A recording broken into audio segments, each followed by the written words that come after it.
જીવન જીવવાનું છે એટલે જીવો છો કે વિતાવવું પડે છે? એક મૂંઝવણમાં માર્ગ ના મળે અને પગરવ ત્યાં નવા દુઃખના થાય છે. પ્રત્યેક સમસ્યાનો પર્યાય સંઘર્ષ અને સમાધાન જ છે. પણ શું આપ ઈચ્છો છો કે સમયના પ્રકરણ તમારી મરજીને આધીન હોય? તો જીવનના પાના ખુશીઓના રંગથી લખશે લાલ કિતાબ. નમસ્કાર મિત્રો, હું હરિવર્ધન ચોકસી આપ સૌનું સ્વાગત કરું છું. મિત્રો, આજના વિડીયોમાં આપનું ખૂબ ખૂબ સ્વાગત.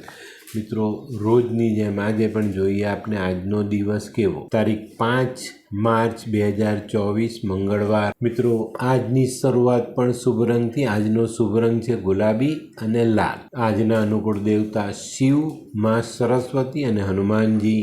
આજની શુભ ધાતુ ચાંદી અને તાંબુ. આજે શરીરમાં પ્રભાવિત થનારું અંગ આપણા શરીરનું લોહી. આજનો શુભ પદાર્થ કપૂર અને ખાંડ. આજનું શુભ અન્ન મસૂર અને ચોખા. આજનું શુભ દ્રવ્ય દૂધ, દહીં. આજનું ભાગ્યવર્ધક પુષ્પ ચંપો અને ચમેલી. અને આજની ભાગ્યવર્ધક સુગંધ છે કેવડો. તો મિત્રો, હવે જોઈએ આપણે ગ્રહો આપણા માટે શું લાવ્યા. સૂર્ય આજે 10મા સ્થાનમાં ગોચર કરે છે. મિત્રો, આજે સૂર્યનું ગોચર સારું દેખાય છે.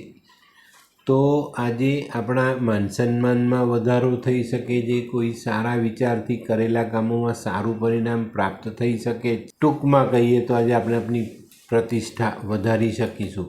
મિત્રો, આજે કોઈ અંધ વ્યક્તિને ખાવાનું ખવડાવજો અને લાઇટ કલરની ટોપી માથા પર પહેરીને ઘરની બહાર નીકળશો તો ચોક્કસ ફાયદા સારા મળે. ચંદ્ર આજે 4થા સ્થાનમાં છે. તો મિત્રો, આજે ધનની આવક વધતી દેખાય. માતાની તબિયતમાં સુધારો આવતો દેખાય છે. આજે ખર્ચેલું ધન આપણે વધુ આવક અપાવી જાય તો આજે પૈસો સારા કામમાં વાપરવામાં અચકાવવું નહીં. મંગળ આજે 6થા સ્થાનમાં ગોચર કરે છે. તો મિત્રો, આજે છે ને આપણા મનમાં પેલી જે લાગણીઓ છે ને તે કદાચ દુભાતી દેખાય, પણ સમજીને રહેવાનું છે. દરેક વખતે આપણે વધારે પડતા લાગણીશીલ થઈએ તો કોઈક વખત આવું પરિણામ આવે. મિત્રો, આજે સંતાન પ્રત્યેની ચિંતા પણ તમારી વધતી દેખાય. આજે કૂતરાની સેવા અચૂક કરજો. બુધ આજે 10મા સ્થાનમાં ગોચર કરે છે. તો આજનું બુધનું ગોચર બહેન, દીકરી, ફોઈ, માસી, સાડી આ લોકોને સારો લાભ અપાવી જાય. આજે તમારામાં રહેલી વ્યવહાર કુશળતા અને કૂટનીતિ આ બંને ગુણોનો ઉપયોગ કરશો ને તો તમારા ઘણા લાંબા સમયથી અટકેલા કામો તમે પૂર્ણ કરી શકશો. ગુરુ આજે 11મા સ્થાનમાં ગોચર કરે છે. 11મા સ્થાનમાં ગુરુનું ગોચર થોડું નબળું કહેવાય. મિત્રો, આજે વાહન ચલાવતા સંભાળવાનું છે. આજે આપણી સ્ટેબિલિટી કદાચ આમ તેમ થઈ શકે છે. સ્ટેબિલિટીમાં પ્રોબ્લેમ આવી શકે છે. કોઈ ઊંચ નીચ આવે તો ધ્યાન રાખજો.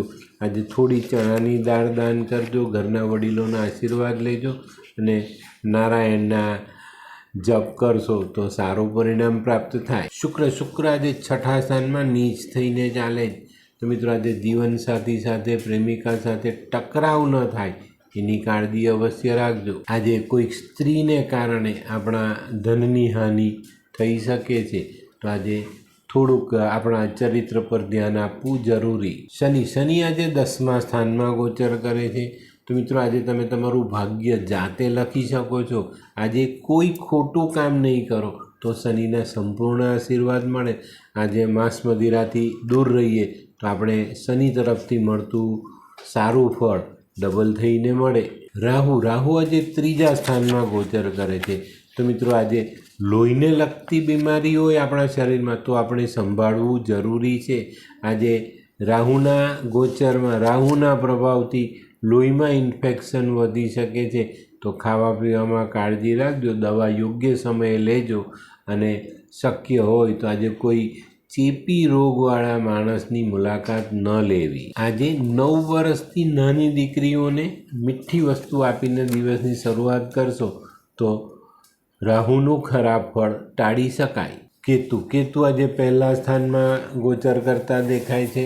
તો મિત્રો, આજે ટેન્શનમાં વધારો થતો દેખાય છે. કોઈ પણ નાની વાત મોટી થઈને આપણા પર હાવી થઈ શકે છે. આપણે મોટી રીતે એને વિચારવી પડે. તો આજે આની પર ધ્યાન અવશ્ય આપજો. આજે કોઈ યાત્રા કરવાની છે તો સંભાળીને ચાલવું. આજની યાત્રા સ્થગિત કરવી પડે અથવા એમાં મોટા વિઘ્ન આવે એવા સંજોગો છે તો ચોકસાઈ અવશ્ય રાખજો. આજે નાની નાની કન્યાઓની સેવા, કૂતરાને દૂધ પીવડાવવું ચોક્કસ તમને આ બધા પ્રશ્નોમાં રાહત આપી જાય. તો મિત્રો, આ તો તમારા માટે આજનો દિવસ કેવો એનું સંપૂર્ણ વર્ણન. તો આ વિડીયો તમને ગમ્યો તો લાઈક કરો, શેર કરો. યુટ્યુબ જોનારા શેર કરે અને સબસ્ક્રાઈબ કરે. વરિયોદન ચોકસી આપ સૌની રજા લો. ફરી મળીએ નવા વિડીયોમાં નવી જાણકારી સાથે. તો ચાલો બદલીએ જિંદગી. નમસ્તે મિત્રો.